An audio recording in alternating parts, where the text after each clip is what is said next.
Top, tu roules sur le boulevard BD, cet album est fait pour toi. Théodore Poussin, tome 14, Arrosato. Juillet 1934. Réfugié dans une île au large de Singapour, Théodore Poussin découvre que l'équipage de la Moque est aux mains des Anglais. Ces hommes ont été arrêtés alors qu'ils tentaient de gagner Sumatra dans les Indes néerlandaises. Les Anglais risquent de débarquer pour mettre la main sur lui.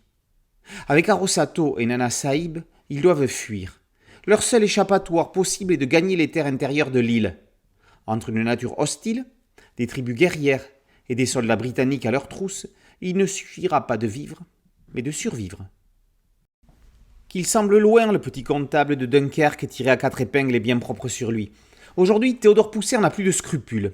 Il garde sa dignité mais n'hésite pas à mettre tout en œuvre pour arriver à ses fins, préférant parfois que ce soit les autres qui se salissent les mains à sa place. Toute son évolution ne se fait pas à n'importe quel prix. Alors qu'il est amoureux d'Arrosato, qui serait enceinte de lui, l'ombre de Chouchou, en pleine idylle avec un célèbre acteur, plane sur lui. Poussin est encombré par les fantômes de son passé, grâce à qui on en apprend beaucoup sur son enfance, sur ses parents surtout. Dans ces fantômes, on retrouve Crabe bien sûr, mais évidemment encore et toujours Novembre, sur lequel Le Gall laisse planer de nombreux doutes. Novembre est l'un des personnages les plus fascinants de la bande dessinée franco-belge, toutes séries confondues. À chaque fois que Franck Le Gall retrouve Théodore Poussin, on sent entre eux la même fusion qu'entre Hergé et Tintin ou Flaubert et Madame Bovary. Théodore Poussin, c'est la rencontre entre Jack London et Lewis Milestone, l'auteur de Fils du Soleil et le réalisateur des Révoltés de Bounty et de l'Inconnu de Las Vegas. Ou bien entre Herman Melville et Bruce Boxleitner, l'auteur de Moby Dick ou de Typee et le héros de la série Frank Chasseur de Fauves. C'est aussi un hommage à des écrivains aussi différents que Rudyard Kipling ou Albert Londres.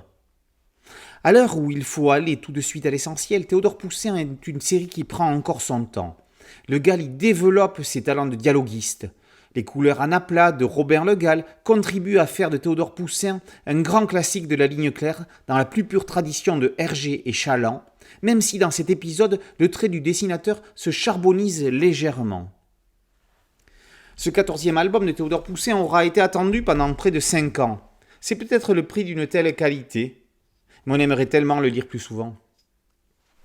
Théodore Poussin, tome 14, Arrosato par Franck Le Gall, est paru aux éditions Dupuis. Boulevard BD, c'est un site dédié, un podcast audio et une chaîne YouTube.